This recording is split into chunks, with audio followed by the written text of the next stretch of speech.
What's up, everyone? How are you doing? And welcome to my review for the 12th episode of Gotham, called What the Little Bird Told Him.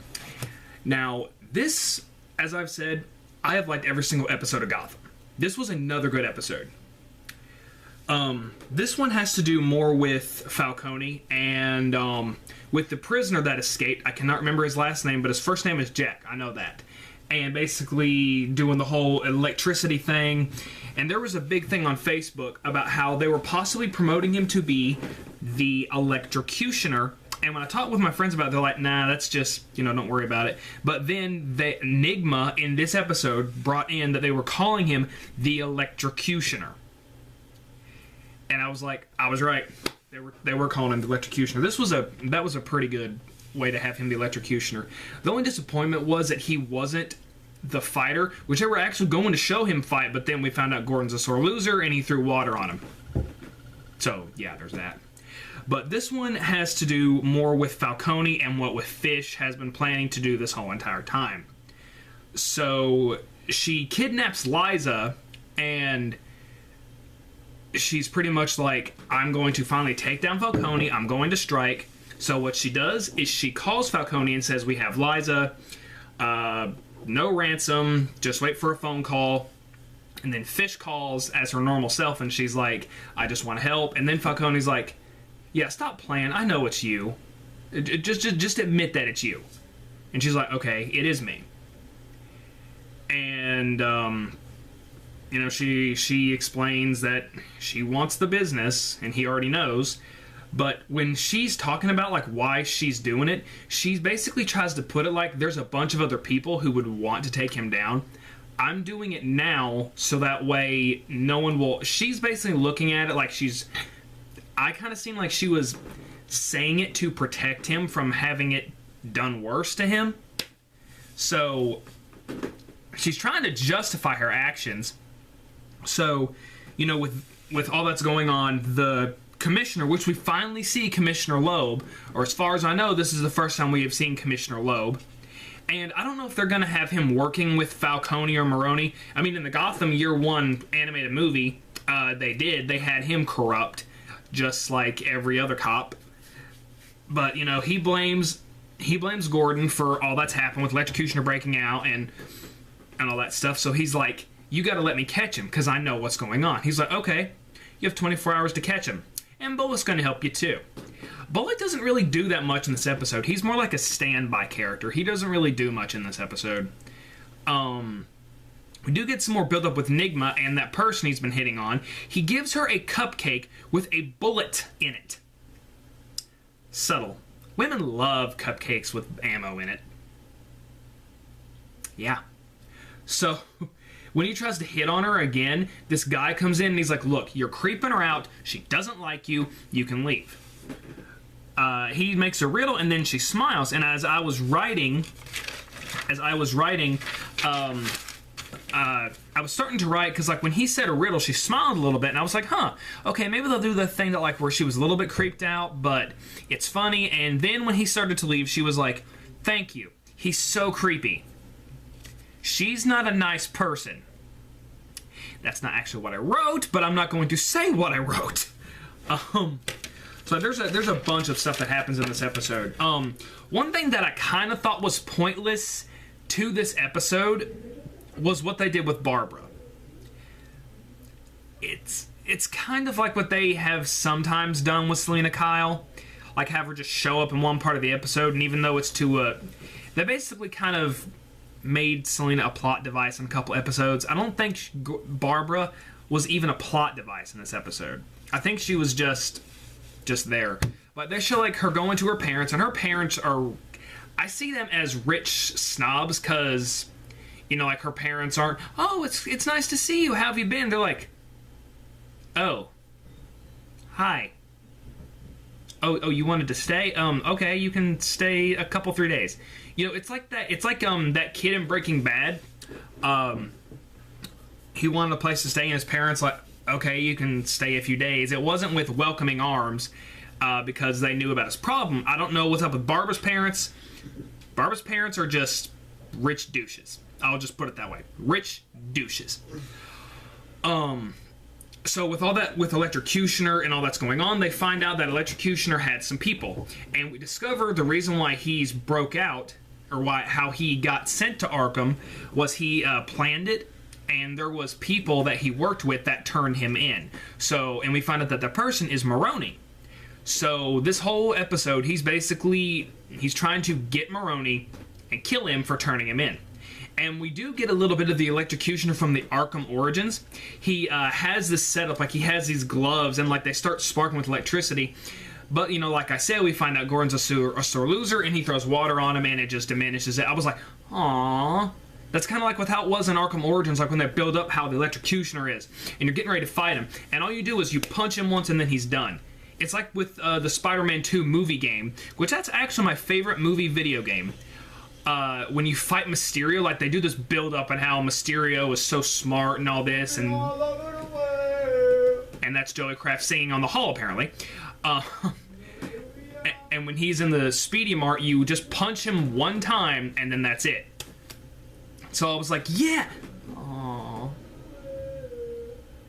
So, you know, during this whole thing, there's two things that are basically going on. Fish is finally striking at Falcone, and Electrocutioner is going to try to kill Maroni. So, when Electrocutioner gets to Arkham, or not Arkham, when he gets to the GCPD, he takes out everyone by using this electricity device that he has, and he basically knocks everyone out except Gordon. And here's why. Because earlier on in the episode, when they were talking about the name for the Electrocutioner, he gave them these boots that Bullock didn't take, but Gordon took because Gordon is smart. And it was shoes that repel electricity. I forgot what they were called, but he was wearing them, and that's why he wasn't knocked out. So he had the gun pointed to Electrocutioner's head. And it was Gordon. They always play Gordon off to be the smartest one there, and he practically is. So like during the whole time, like when they're trying to catch him and find him, they find other people that he brain damaged with his therapy thing.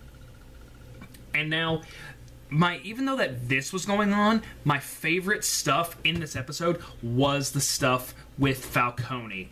With him basically worried about Liza, because he cares about Liza, and the reason why is because Liza reminds Falcone of his mother. And we find out that is why Fish chose Liza, because Liza reminds Falcone of his mother. And actually the episode began with Falcone looking at someone that apparently screwed up, and he had him killed, and he's like, I know, it seems so unfair, someone around your age that's so young. But he gets shot down. And the episode started with someone who died, and Falcone was young, and he was looking at him. And then it showed him as an adult. So when Falcone is sitting in his chair, he's thinking about, you know, maybe Fish is right. Maybe it's time for me to hang this up. You know, why am I here? Fish wants me to go and live in the country with Liza. I want to do that myself. So when Penguin is finally let go by Maroni, because earlier on, Electrocutioner found where Maroni was, and Penguin got called by Falcone. He's like, I need to come talk to you. And Penguin made up an excuse about his mother being sick. Of course, I made the comment, I think his mother is already sick in the head. She freaks me out. And the Electrocutioner zapped people, knocked everyone out. Penguin woke up, and he was at Arkham, or dang it, the GCPD. And so, it was just really funny, because by the time Penguin woke up, he was all freaking out because Maroni's like, you said you had business with Falcone. And Penguin starts freaking out, and I was like, yeah, Penguin's gonna get his dues, Penguin's gonna get his dues. And of course, Penguin keeps swearing. He's like, I swear on my mother's life, oh God to heaven, I am not working for Falcone. And he's like, alright, I believe you, go say hi to your mother. So when he arrives to Falcone, he's like, look, Liza has been working with Fish the whole time. And he's like, the reason why he chose Liza, or she chose Liza, is because she is a reminder of your mother.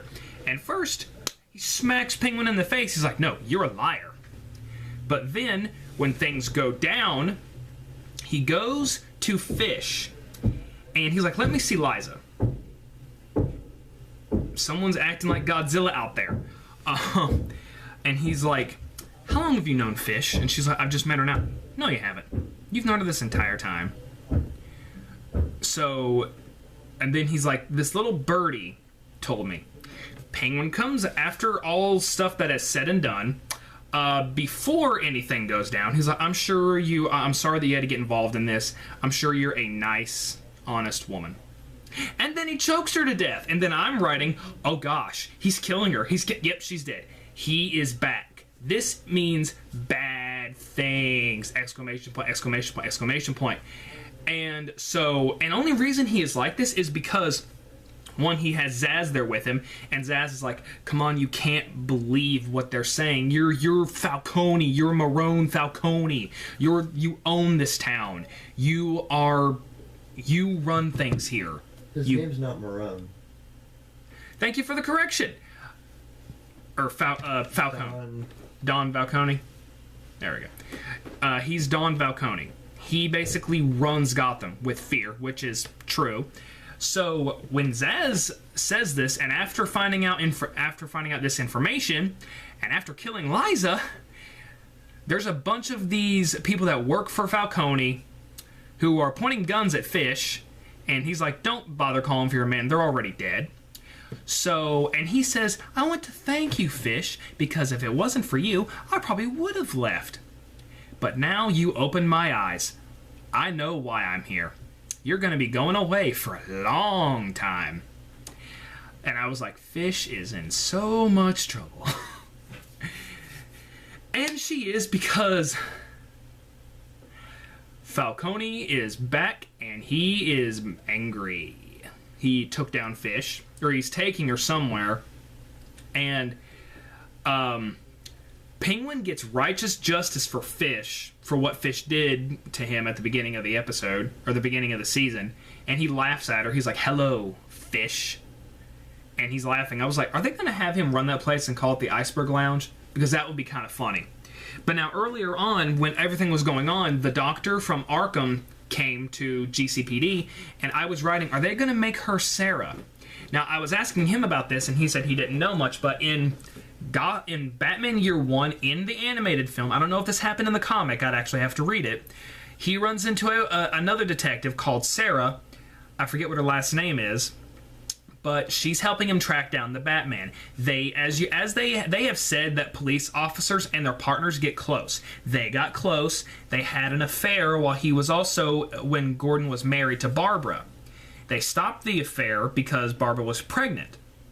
Now, this is not like this in the Gotham series, but I wondered, because this is Gordon's second love affair. He had Barbara, and then he had someone else, and that's all I know. So I'm just thinking, could they be hinting at she could be Sarah? Because Sarah is who Gordon marries the second time, and he has his daughter Barbara, if I am correct. He's not saying anything, so I think both of his kids come from Barbara. Or both from Barbara, who knows. I don't know, though. Yeah. My computer just went ding. But the episode ends with Gordon making out with the doctor, and he gets interrupted because of the shootout that happened at Fish's place. And all in all, this was another good episode. I have never been disappointed with any episode of Gotham. I have never disliked an episode. I do think that what they did with Barbara, in my opinion, I thought it was kind of pointless. I think it was just to show that she was in the episode. But I don't know, maybe something else will happen. They haven't been doing much with her lately ever since her lesbian lover kicked her out. Her former lesbian lover, or I don't know. But, guys, this has been another episode of Phenomenal Views. Put in the comments below, what do you think about this episode on how Marone finally, or not Marone, Falcone finally realized who he was, realized why he was there, and he came back. He was, like in the episode, in the beginning of the episode, it looked like how he wasn't really killing people anymore. He was having other people do it. But someone else I watch on YouTube, Linkara, he talked about in Power Rangers Season 2 when Lord Zed came in, he should never have to do any of the work because he's the Emperor. He was in control. He should only have to get his hands dirty when his subjects fail. And in this sense, Falcone was kind of diminishing, but when he killed Liza and he put away Fish, it kind of looked like, yeah, I'm in charge, I'm the king of this place, and I'm taking back my throne. Thank you for realizing that what I need to do and who I am. But she's also very dumb for what she did. But like I said, this has been another episode of Phenomenal Views. Comment in the episode, what did you think was the best thing about this episode? What was the best character development? What was the worst? I cannot wait to see how this season is going to end. I'm really excited to see what other villains are going to be bringing in and what other developments are going to be doing. Guys, have a good day.